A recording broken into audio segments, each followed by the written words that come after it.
Tudo no improviso, cara. Legal. Clayton. Oi. Dá uma enrolada aí, só vou arrumar o pedal. Ok, a gente não vai comunicar que o Jorge perdeu a baqueta aí no meio, né, e quebrou o normal. Eu lembro do Jorge caindo do palco. Não, mil histórias, mas assim, é bem normal. Quer dizer que as crianças lunáticas estão em forma. Legal, então essa música foi sobre a Guerra do Golfo, ou feito durante a Guerra do Golfo, época, né? lá. Ok. Primeira, né? Anos 90, né? Isso. O George Bush pai. Para quem não sabe, a história não é de hoje, né? Um capítulo da novela. Isso. A anterior foi Liberdade, né? Liberdade. E sobre o que ela fala? Sobre liberdade. Na verdade, ela para misturar com paz, né? A gente fala pomba branca, tá falando de paz. Um pouco de liberdade tem a ver com paz. Às vezes essa ideia é conflitante, né? Muita liberdade também não acaba em paz, né? Então, sim, é uma letra da época, né? Eu acho que as nossas letras têm muita letra política, né? Nada a ver com partido político, né? Então, aliás, a gente vai cantar uma música ali que vai representar, mas eu acho que depois vocês vão ver ali Filhos da Pátria, que é uma letra que na época representava a ideia contra todos, né? Contra todos. É incrível a semelhança com os dias de hoje, né? Sim, é engraçado, a gente até selecionou uma música assim, tentando ser atual, musicalmente não atual, né? Porque as músicas têm sonoridade mais passada.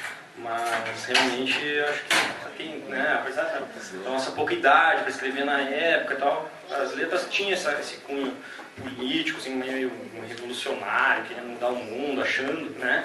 Que é legal também.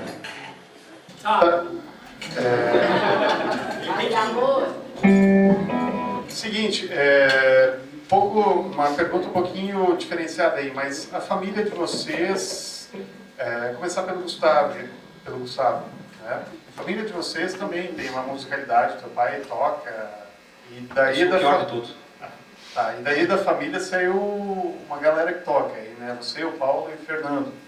E como é que foi essa criação ali, a influência, a música? Como é que era a vida na tua família, a música? Nada, assim, eu acho que era mais assim genético, porque cada um gostava de uma coisa, cada um teve o seu tempo.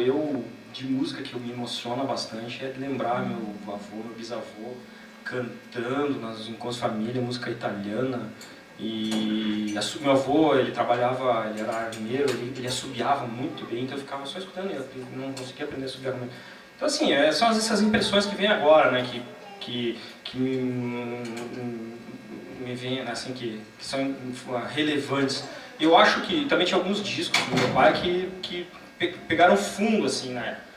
Jorge Ben, Beatles, a minha mãe era fanática por Beatles.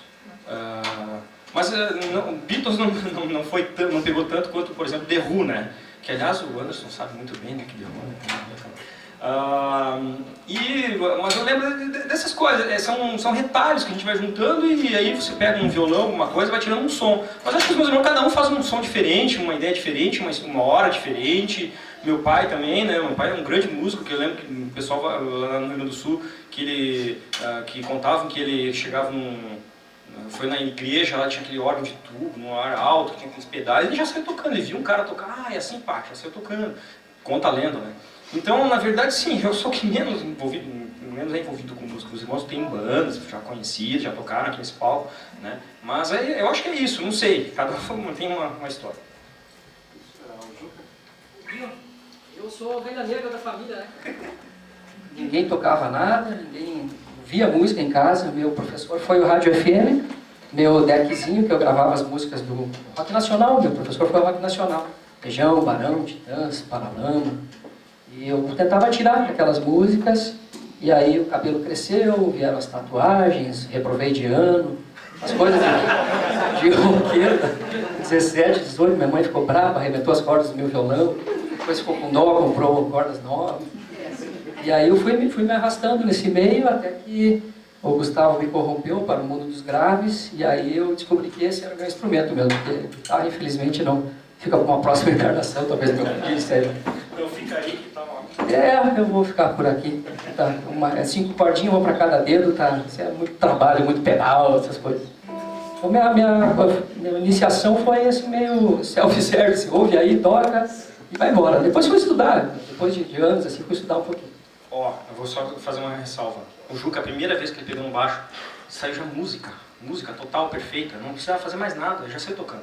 Então era o instrumento dele, não tinha. São seus ouvidos. Você que coloca público aí, né? Isso parece um argumento para convencer o cara a tocar baixo, né, cara? Enquanto o Jorge está empenhado ali, eu vou perguntar, não para vocês, mas para o Roberto. Gente, participem. O Roberto aqui na frente, e o Roberto, quando a gente conversava justamente para fazer a produção desse show, ele falava que ele era o único fã da banda. Foi. Né? E aí a gente também está brincando aqui que ali atrás passou algumas fotos e antes passou vídeos do show do Ivo Silveira, né? E talvez hoje a plateia esteja parecida com aquele show maior, né? Maior. Mas a gente brinca assim, mas na verdade é que você não tinha um público de rock naquela época e você tinha algumas pessoas, né? E talvez ali quem filmou, acho que aquele show foi o Roberto, né? Em 1990. Vou fazer um antes do show, o Roberto falou, eu só lembrei de uma coisa. O Roberto, eu sempre falei, o Roberto sempre foi o único fã da banda, mas eu vou fazer uma ressalva, tem dois. Porque a banda, quando a banda tocou na rádio, nós recebemos uma carta de um presidiário pedindo a nossa música, que era Fronteiras. Então eu guardo até hoje, não sei se está ali, ó, tá ali, ó. Senhor locutor, bababada, tá lá, ó. Criança Lunática, Fronteiras, tá lá, ó. Junto com Raul Seixas, Nazaré, criança Lunática, beleza. Mas isso então, foi depois. Isso foi depois, eu já era fã antes. Ah, não, o Roberto ocupa o lugar de honra. E eu sou tão fã que eu sei que, na verdade, não são 2 shows que vocês fizeram, foram 4. E, na verdade, tu esqueceu de falar aquele do Calçadão, que foi o 4 da Atlântida, aquele que eu conheci o Acre, o Sex Dance, aí o Anderson também, que não me deixa mentir, né? Mas, na verdade, era que foi bem no período que eu conheci o Gustavo, né? O Juca, a gente sempre estudou junto. E aí eu via o Gustavo, assim como ele incentivava vocês, ele tinha esse objetivo na época de corromper as pessoas no bom sentido. E não só era uma pessoa que consumia muito som, né? Hoje não, tá velho, nem escuta mais direito. Mas na época ele era uma referência, assim, em termos de discos e sempre trazendo coisas novas, bandas novas que ele foi apresentando para um monte de gente ali. E eu me lembro que foi nesse período que eu comecei a interagir mais também com o pessoal, e esse pessoal ligado à música, e o Gustavo é um dos principais incentivadores do surgimento do Repolho também, né? Tanto é verdade que tem aquele tal do movimento Lovercause, né? Eu sei que no disco do Repolho tem uma música que é do Caetano Veloso e do Demétrio, né? Olha aí, ó. E do Baís. Do Baís. E o que me impressionava na banda era isso, que era o Gustavo que cantava nas demos, mas era o Jorge que cantava nos shows. E eu só tinha visto uma banda que tinha um baterista que cantava, que era o Paranoia, né, antes. Fora isso... Mas eu cantava, a gente gravava, né? E eu cantava porque eu sabia as letras, só por isso. Mas eu não sabia cantar nada. Mas era engraçado, né? Lógico. E o pedal de fundo aí? Tá resolvido. Opa! É MacGyver. Só enquanto o pessoal, enquanto o Jorge trabalha ali, nem todo mundo está conseguindo ver ali atrás a carta. Mas ela está, se o Luiz, deixa ali, né? Está dizendo assim, Chapecó, 10/12/1990, senhor locutor ou quem suas vezes quiser, venho pela primeira vez solicitar algumas músicas desta rádio que ouço todos os dias.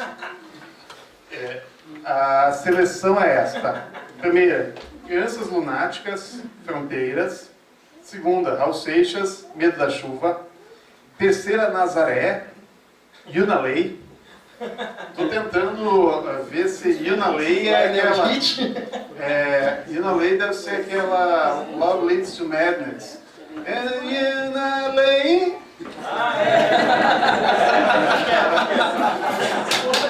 Ele só não apareceu ao show porque estava preso. E aí tem... Eu não vi hoje que ele tá preso ainda, é isso? Aí tem a quarta, seria Lionel Richie com a sequência maravilhosa. a música Estou com Neil. Ah, lembra música. Stuck no You, né? Claro, uma romântica. Né? E depois Elvis Presley, qualquer uma. Né? Mas embora a gente faça, né, é algo extremamente curioso, né? Você ter alguém que faça a seleção, né, não conhece as pessoas e naquela época manda uma carta pedindo a música de vocês. Achei muito legal, muito significativo isso. Tem que fazer um agradecimento ao Billy Boca, né? Que foi ele que nos contou essa história toda, né? Foi o Billy Boca, né? Eu tava sempre lá na rádio, assim, tinha muita amizade, né? A gente tava com ideia de fazer um som juntos, até hoje isso rola, né? De fazer um som, nunca fizemos. A gente viajava para Porto Alegre ver show do Purple na época, outras bandas. E era um período que a rádio ela tinha uma representatividade muito maior, né? É verdade. Porque as pessoas elas ouviam as músicas que tocavam na rádio, e a rádio era a grande referência que se tinha em termos de consumo musical, né? Então, o fato da música tocar na rádio para a banda era uma coisa bacana, e nesse sentido também tem que sempre ressaltar o lance da Oeste Capital. Sempre foi uma rádio que abriu muito espaço para as bandas vocais. Nossa, sempre foi fundamental assim, nesse processo todo. Com certeza. Porque eles não só tocavam as bandas daqui, como muitas vezes eles abriam a programação para ouvintes irem lá fazer sua seleção, tocar as músicas. E nesse processo todo, o próprio Repolho começa também nessa mesma... E o Clayton Vogel só não está aqui porque agora tem aquele programa do Rock ao vivo. Ao vivo na rádio. Aí você tem uma foto aí atrás do Gustavo, né? Vê que não mudou nada. Mudou a guitarra. Que é a guitarra, a Dolphin, aquela Dolphin, né? Aquele todo quebrou na macaronada. Aliás, fez um serviço à humanidade.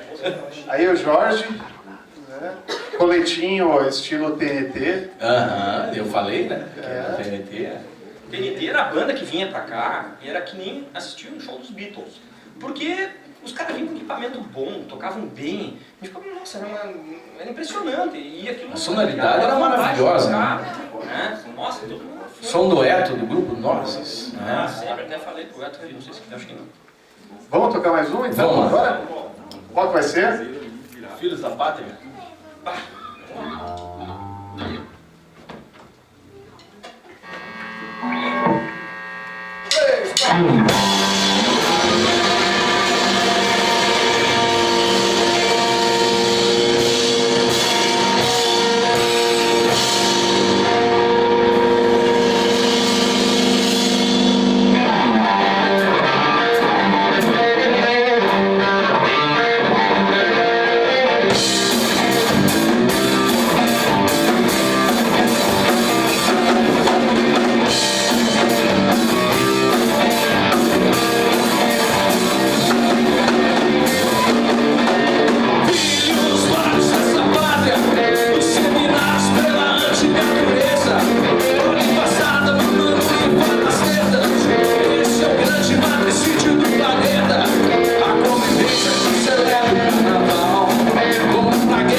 Você que manda. Como é que tá o nosso tempo? Temos até meia-noite, eu acho, né? Mais umas 18 dá pra tocar. Pode ser mais uma, então? Pode. Claro. Falando da Filhos da Paz, uma coisa que eu acho muito interessante da letra é a palavra amor, uma parte. Ela se transforma em morra, né? Ela está escondida uma palavra morra ali.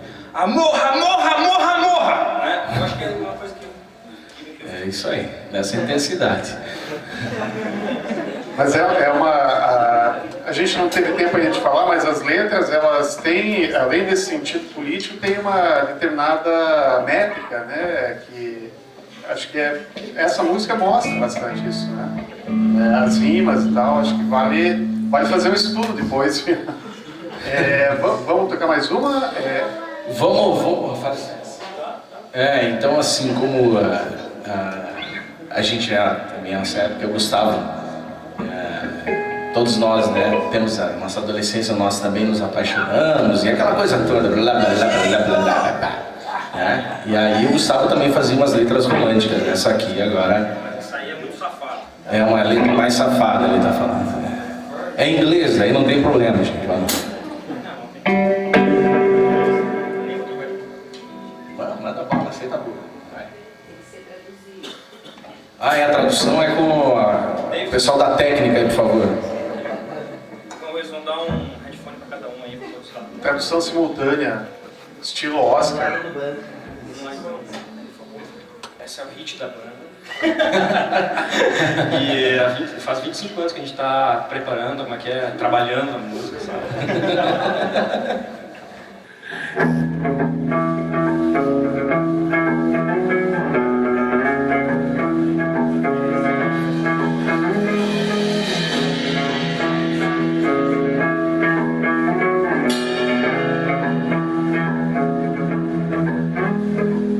They see your love like a fine rain, satisfies desires again and again.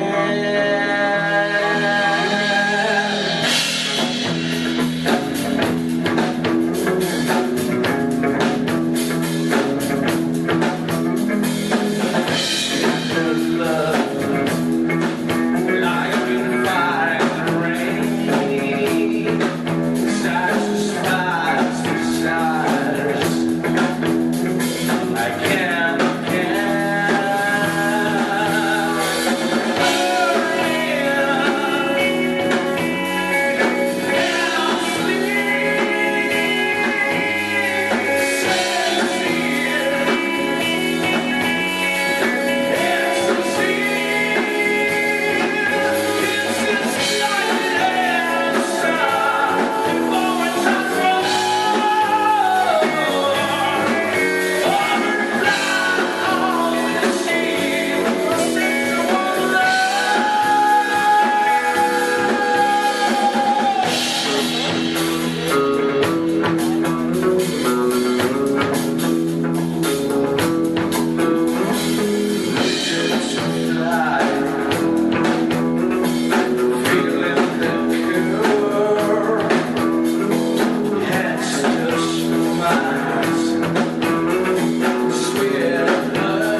Jorge, família, Jorge. Como é que foi a influência da família? Já foi tocado aqui no nome do teu pai, né? Certo. Visito.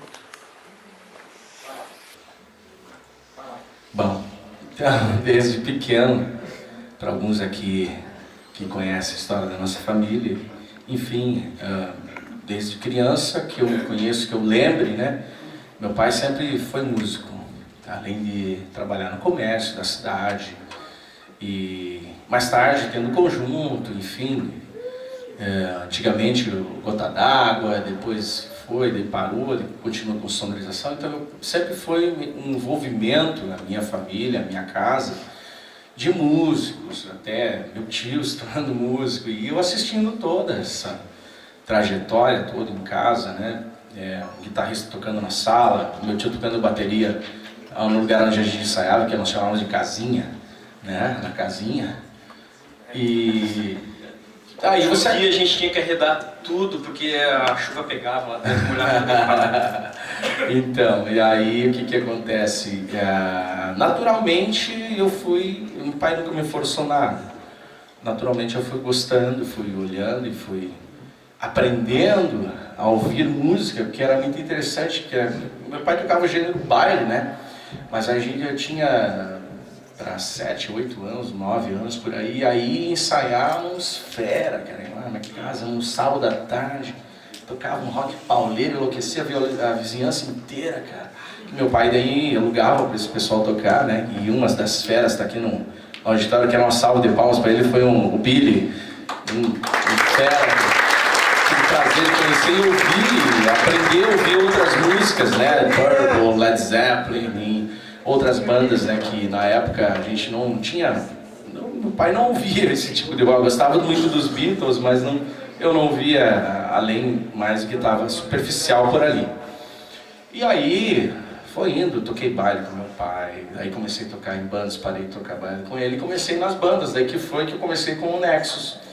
Muito antes disso, nesse prédio, eu cheguei a tocar até umas vezes, tocava na praça com aquele, lembra o Alto Astral, do Celcinho, que E aí, então, na época, como eu estava iniciando, eles também não podiam escolher muito baterista, eles escolhiam a mim, eu não sabia tocar direito, e eu ia, porque eu queria aprender, queria ter experiência de palco. E aí foi se desenvolvendo, depois de tempo disso, eu comecei a tocar com as bandas, e tivemos isso aí, tivemos o DKV. Depois do DKV veio... Nossa, nós éramos especialistas do U2, né? E U2. E aí a gente começou a ganhar mais dinheiro, comprar amplificador, né? Uma banda cover. A gente precisava financiar nossos instrumentos, que, enfim, queria ter instrumento bom, não pagava caro. E aí foi depois disso, bom, enfim, até hoje daí eu continuo tocando agora nos palcos da vida, aí, eventos corporativos e tal, mas aí Jorge Rock, voz e violão, né? Algumas vezes o Juca me ajuda, tem alguns eventos que o pessoal não quer que toque só rock, daí eu chamo o Juca, né? Eu chamo outros amigos aí que tocam, né? Tive uma participação bacana também, toquei muito tempo com o Gere, que está na plateia aqui, obrigado, Gere. Foi uma salva de palmas pro Gere também, que é muito obrigado. Tem muita gente aqui que influenciou a nossa vida musical aqui, né? E enfim, fez parte da nossa vida. Ainda faz parte, né, da nossa vida. E aliás, a tua pergunta foi muito importante, porque sem o seu Nesito, a gente não tocaria de jeito nenhum, porque o baixo era emprestado do seu Nesito, o amplificador do seu Nesito. Só levava a guitarra, e o resto eu tocava na mesa, mas quando a gente ia gravar tinha como direcionar o microfone para uma fita, e foi por isso que a gente gravou a fita, né, tocando ali no improviso. Mas uma coisa que me arrepia é essa música que a gente tocou agora. A gente sempre tocava igual, nunca mudou essa música, sempre foi assim, só que não tinha equipamento para tocar.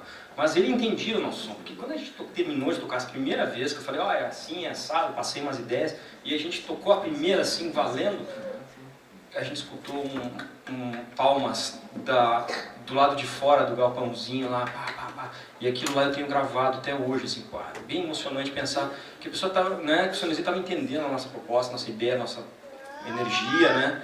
E que nunca, só ele que escutou essa música antes, né? Desse show. Verdade. Então, a gente vai abrir rapidamente se alguém quiser fazer alguma pergunta. Daí a gente toca mais uma em função do horário. Uhum. O Billy? O Billy, faz aí, Billy. Vamos passar o microfone aqui. Eu quero perguntar para o Jorge se ele sabe onde estava o pai dele o dia que ele nasceu. Cara, a gente já conversou sobre isso um dia tomando cerveja, aí você. Aí você me contou a história, foi muito bacana, né? Vocês estavam tocando lá, onde? Na Argentina, é isso? Na Argentina. Estavam tocando lá e toda aquela história lá, né? Realmente, cara. Então é isso aí, é os palcos da vida. Aí eu, graças a Deus, eu posso dizer assim, eu consegui conviver muito com meu pai, então tocar o baile com ele não era fácil, né? Mas e assim, eu consegui conviver todas as histórias. O que vocês viram, eu vivenciei também. De Kombi, atolados, atolar Kombi, lombado, no interior, coisa arada, cara. Ele emprestava a Kombi, a gente apelidou ela de gemada, porque ela era bem amarela. Era amarela, ele emprestava Kombi até para nós fazer show, né, cara? Então, assim, ele foi uma peça importante e inesquecível para todos nós. Legal. Vamos, tem mais alguma? Qual que é? Agora com a participação especial do Panaruto, né? Então, esse é nosso grande fã.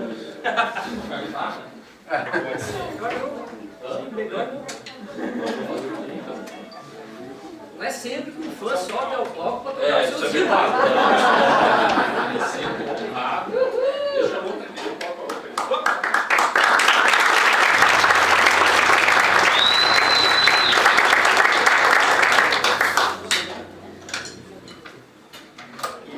Essa é uma homenagem para o Roberto, porque eu sei assim, todas as bandas de Chapecó recebem um incentivo do Roberto. O Roberto é uma pessoa de mídia e ele abre as portas, ele fala, ele troca fita, ele mostra as músicas, ele está sempre fazendo a divulgação e apoiando as bandas, né? Eu acho que o rock está meio mortinho da Silva, né? E não morre por causa de pessoas como o Roberto, né? Até Então, quando ele uma não- hora ele vai ressuscitar, né? Mas Até quando ele não gosta das bandas, ele troca, né? Agora, por exemplo, eu nem gosto mais dessa banda, mas eu acho que o importante é prestigiar essa canal. vídeo caso do Rebolho, ele não gosta, né?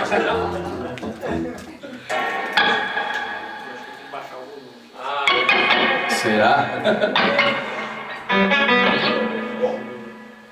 Seja bem-vindo. Obrigado. Vou tocar o pato. Ah, é, o solo é do Pato, é verdade. É isso aí. Tinha que ter uma utilidade. 3, 4.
história do povo brasileiro, né?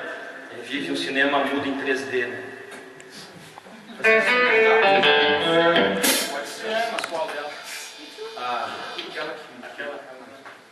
Quer tocar com a gente? Isso, a gente vai, acho que em função do tempo também, já acabou um monte de bateria aí de máquina também, acho que já está mais ou menos na hora de acabar. Mas dá para fazer uma música ainda aí, qual que é? Revolução, acho que eu ia sugerir. Se é que eu posso. Vai, tu quer tocar com a gente? Vamos lá.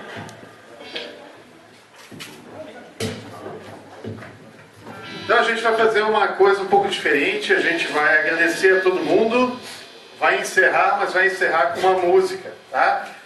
O projeto volta dia 8 de novembro, já vou agradecer ao Lois, a Fernanda do Sesc, ao Edenir, ao Fernando, ao Roberto, todo o pessoal aí que está tanto na produção quanto na plateia, apresentando. O Roberto sempre participa, né? E se não participa, eu chamo ele para participar.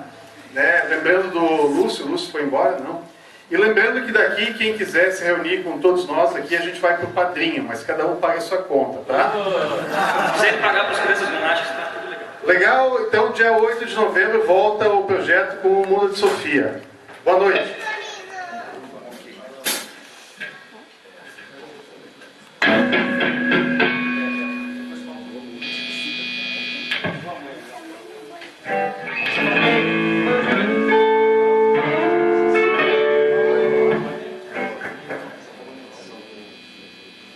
Vamos fazer mímica. O Lobinho vai estar aí também ou não? Essa vai sair.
Minha irmã, velho.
Vamos descendo nos abraços. Gostou de ver o teu pai tocando?